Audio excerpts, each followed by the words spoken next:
Hola a todas, hola a todos. Estamos ya iniciando esta segunda parte del primer teórico. Les confieso una cosa, estoy grabando este teórico por Zoom, había dejado la conexión con Zoom abierta y cuando casi estaba finalizando la grabación de esta segunda parte se me corta la transmisión y como no sé editar, este es el segundo intento. Bueno, nada, para que vean que estamos todos aprendiendo juntos. Esta segunda parte va a ser foco en los contenidos. Creo que ahí lo estamos viendo. ¿Sí? Seguimos con prácticas sociales y contenidos y la idea es ahora centrarnos más en la cuestión del contenido. Y por lo tanto, avanzamos ya en ese sentido. Disculpen que no me quede quieto, pero estoy con un cronómetro y para no pasarme demasiado del tiempo, y tratar de conservar estas unidades de no más de 20 minutos. Bueno, leemos juntos. Durante mucho tiempo se aceptó que el contenido era la pura actividad, información, capaz de ser transmitida y acumulada. Es decir, pensar el contenido desde una lógica de acumulación. Es más, de ahí viene la palabra, ¿no es cierto? Contenido es todo lo que puede contener un cierto contenedor o envase, ¿no es cierto? ¿Cuánto puede contener? ¿Hasta cuánto puede contener una botella de 1 litro? Bueno, hasta 1 litro de líquido. Entonces la lógica, incluso del origen de esa palabra, es la lógica de la acumulación. Yo creo que no hay que ser tan severo, a pesar de que vamos a llamar a esa perspectiva una perspectiva tradicional. Les decía que yo no creo que haya que ser tan severo con esa percepción, puesto que en realidad lo que nos lleva a pensar de esa manera son múltiples caminos. Yo voy a elegir uno de toda esa génesis del término contenido y del término acumulación. Yo voy a elegir una que es el origen de la enciclopedia. Solemos llamar a algún proyecto enciclopedista y eso tiene un sentido bastante desdeñoso, peyorativo, como si fuera una acumulación de saber y saber y saber y no necesariamente eso tiene sentido ni se articula con la realidad. Pero cuando vamos al origen de la enciclopedia, cuando vamos a Diderot, cuando vamos a la Revolución Francesa, lo que vemos es que hubo un intento ahí de acumular conocimiento de manera ordenada, porque también era una manera de democratizarlo en los términos de aquel tiempo, ¿no es cierto? De democratizarlo para los pocos letrados que prácticamente eran la burguesía, clase a la que pertenecía el propio Diderot, ¿no es cierto? Entonces, fíjense el salto cualitativo y cuantitativo que supuso la biblioteca, de tener todo el conocimiento disperso en diferentes bibliotecas a tener todo el conocimiento integrado prácticamente en un único volumen, en varios tomos, pero en un único volumen.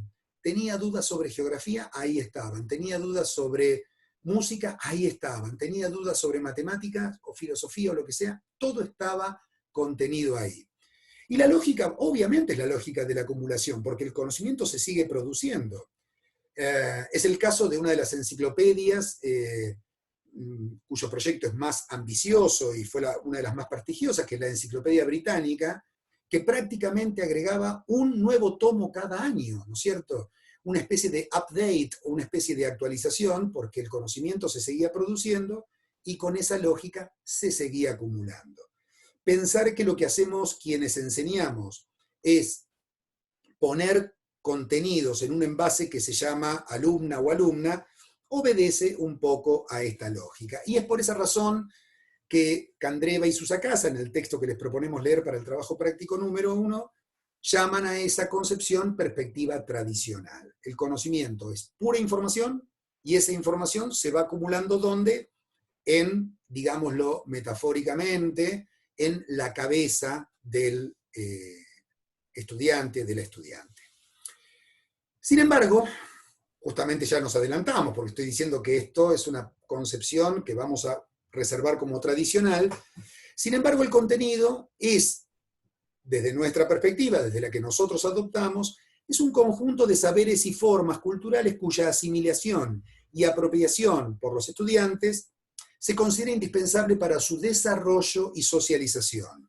Esta frase o esta idea corresponde a un pedagogo español que se llama César Coll, un participante activo de la reforma educativa de fines de los 80 y principios de los 90 en España, e integrante, podríamos decir, de un movimiento un poco más general y transversal que se llamó la didáctica crítica, movimiento que tuvo representantes no solamente en Hispanoamérica, en España, en México, en Argentina, sino también en países angloparlantes como Inglaterra. Un movimiento que intentaba ver que los actos de enseñanza no son actos de pura transmisión, sino actos creativos y actos que tenían que despertar, tenían que de alguna manera estimular la creatividad, la pregunta, la inquietud, la curiosidad y la construcción del conocimiento en los propios estudiantes. Entonces, fíjense cómo se desplaza aquí la cosa de el conocimiento, que prácticamente alude a la ciencia, a los saberes, muchos de los cuales son científicos y otros vienen de disciplinas que no son científicas, como por ejemplo las artes, como por ejemplo el deporte y la gimnasia. Es decir, cómo se desplaza desde una información más o menos cristalizada, trasladable y acumulable, a un saber más móvil que, como vamos a ver, se despliega en muchas dimensiones. Pero fíjense que también lo importante es que ese saber del cual disponemos, porque lo hemos aprendido, lo hemos incorporado, permite o facilita o promueve nuestro desarrollo, no nuestra maduración y crecimiento, nuestro desarrollo. Y también nuestra socialización, es decir, gracias a que sabemos más, nos integramos mejor a un medio social.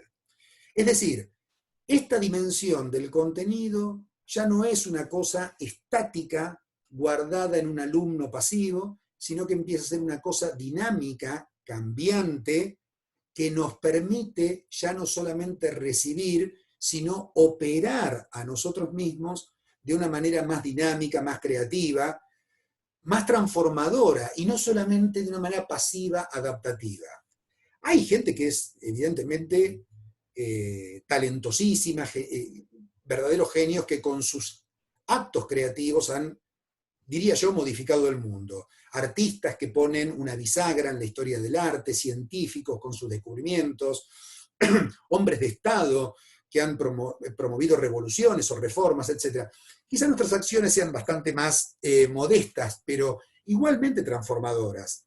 Yo tengo la expectativa, el deseo, la ambición de que ustedes, al empezar a ponerse en contacto con estas ideas, también sean capaces de empezar de una manera pequeña, modesta, a transformar también su visión del mundo. Como decía un viejo amigo, finalmente la educación no es otra cosa que una suave violencia en la conciencia. Nos tiene que perturbar algo nuevo, nos tiene que modificar el punto de vista. Si vamos a ver una película de la que solo comentamos, ¿viste qué bueno que estuvo cuando se chocaron? Bueno, está bueno, sí, es divertido, es entretenido. Ahora, cuando una película nos conmueve y nos proporciona un punto de vista que no estábamos, al que no estábamos habituados, al que desconocíamos, esa película nos perturba y nos queda, aunque olvidemos después el argumento, nos queda muchas veces ese punto de vista de mirar, qué sé yo, el paso del tiempo, la niñez, las relaciones, en fin, mirarlo desde una nueva perspectiva. Eso es transformador. Eso es transformador. Ojalá estas clases con sus limitaciones alguna pista transformadora también tenga.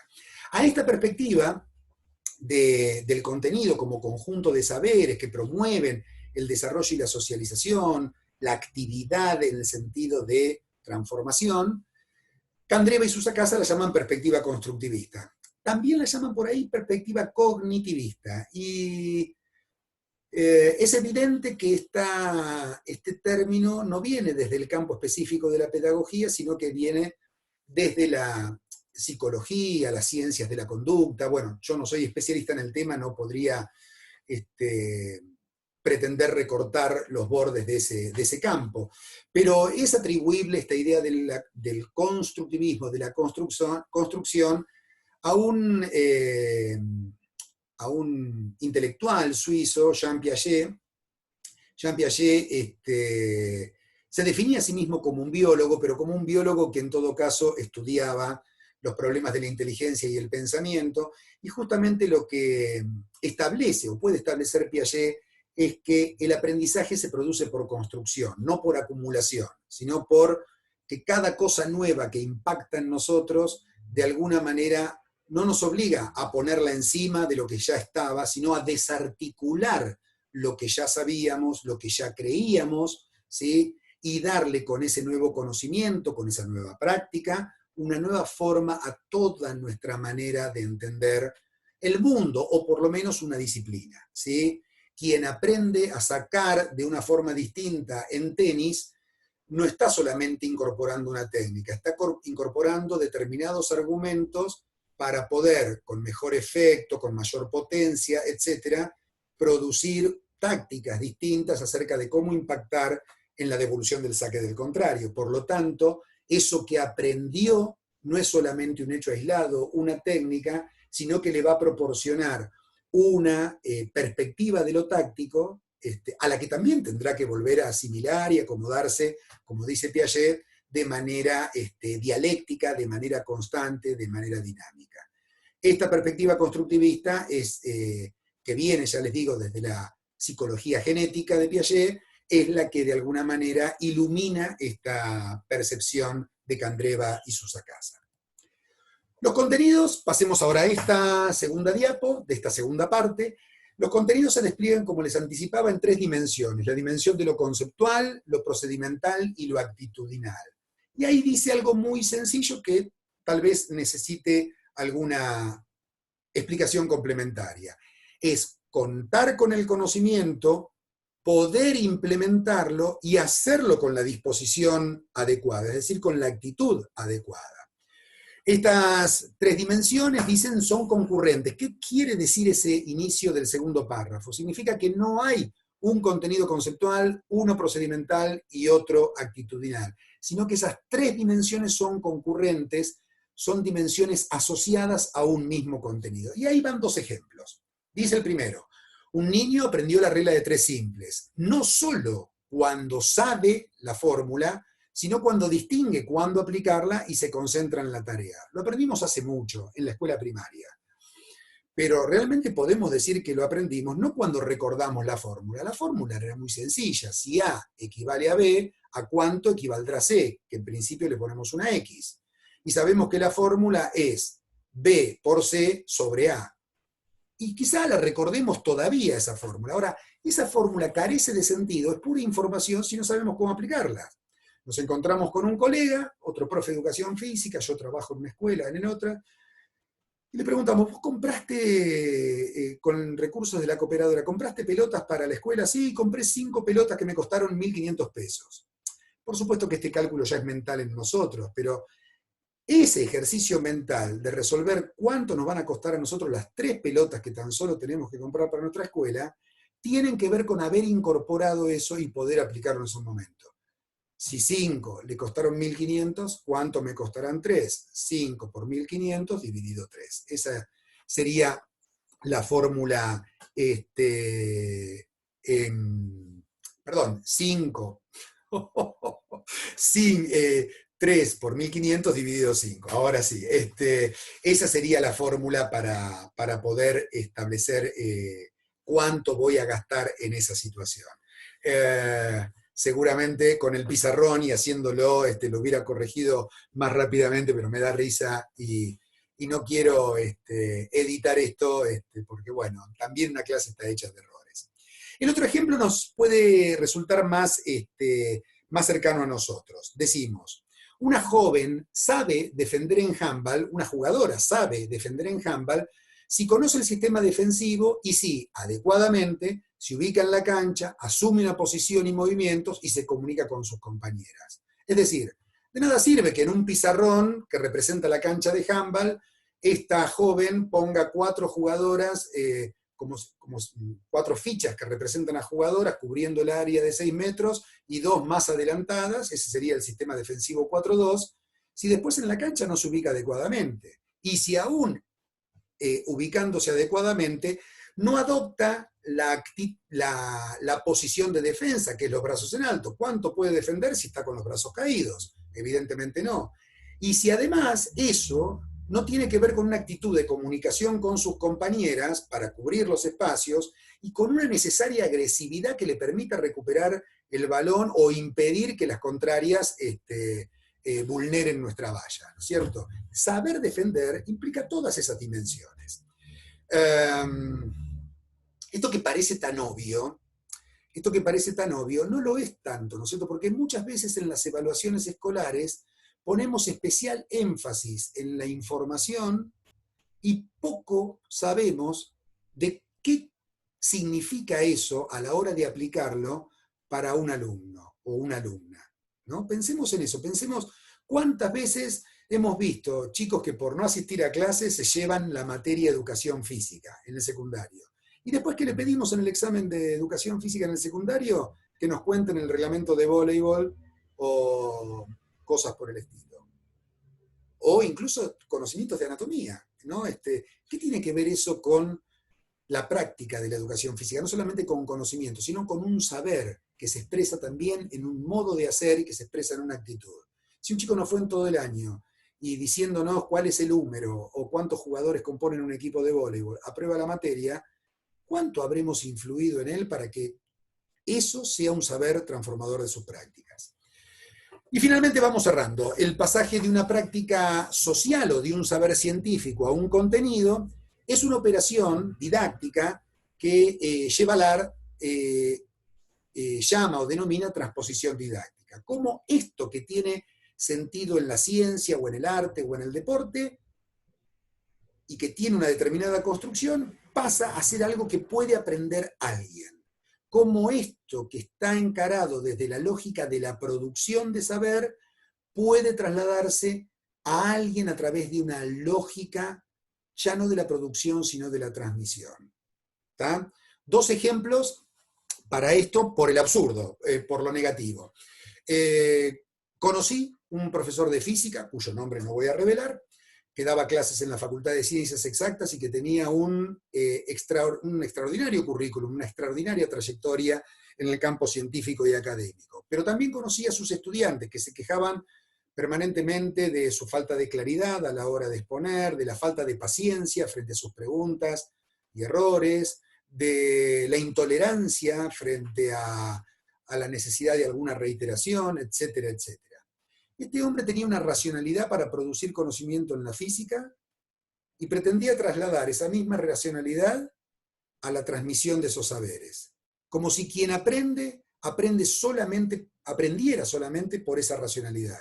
Como si el que aprende no tuviera bloqueos, gustos, no dependiera la situación de aprendizaje de que un conocimiento fuese atractivo, interesante, significativo, etcétera, etcétera.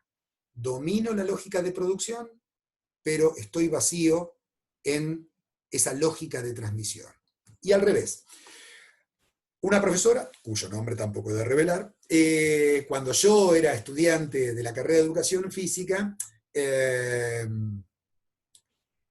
decía que había una didáctica general, había una especie de modo único, universal, para enseñar prácticamente todo, ¿no es cierto? Desde la música hasta el rol adelante, pasando por la matemática y el lanzamiento estacionario en básquetbol. Todo se podía resolver con lo que ellos llamaban el modelo sistémico de enseñanza. Resulta que esas clases, esas clases teóricas, no solamente eran para los estudiantes de educación física, sino que a esas clases concurrían los estudiantes y las estudiantes de Ciencias de la Educación, de todas las licenciaturas en Artes Plásticas de la Facultad de Bellas Artes, escenografía, pintura, grabado. También asistían a esas clases médicos, contadores y abogados que estaban haciendo la carrera docente, y resultaba muy divertido porque cuando la profesora decía, bueno, por ejemplo, Si para enseñar formas, colores, equilibrio en la composición, los estudiantes de arte, los profesores de arte podrían enseñarlo con este método. Y se empezaban a mirar los estudiantes de arte y decían, no, ¿por qué? ¿No? Y empezaban con una lógica de la percepción que no tenía que ver con lo que la profesora planteaba. Entonces decía, no, no, bueno, está bien, el arte es demasiado particular, vamos a lo de educación física. Y nos mirábamos entre nosotros y decíamos, no, la lógica de un deporte se aprende a través de cuestiones tácticas, no a través de acciones individuales. Y así esta profesora de enorme voluntad, de una increíble capacidad para brindarse al otro, rebotaba continuamente porque eso general chocaba, se daba de cabeza contra cada una de las cosas, cada uno de los contenidos y de sus especificidades. Así que bueno, los voy a dejar con esto, vamos a pasar simplemente a la bibliografía. Ahí está el texto de Candreva y Susakasa, que ustedes tienen para leer. Recuerden que de todo el PDF del diccionario solamente se van a esa partecita en la que estas dos autoras hablan del contenido. Y después, por si quieren consultar, por si quieren saber, el texto de Chevalar, la transposición didáctica del saber sabio al saber enseñado, y el texto de César Coll y otros autores, por eso dice et altre, los contenidos en la Reforma, que es un libro ya bastante viejito, pero que todavía conserva su actualidad. Bueno, estoy tratando de volver a la pantalla general y decir que con esto me despido, y bueno, el próximo encuentro será el teórico número 2, que seguramente será sobre el tema juego. Nos estamos viendo.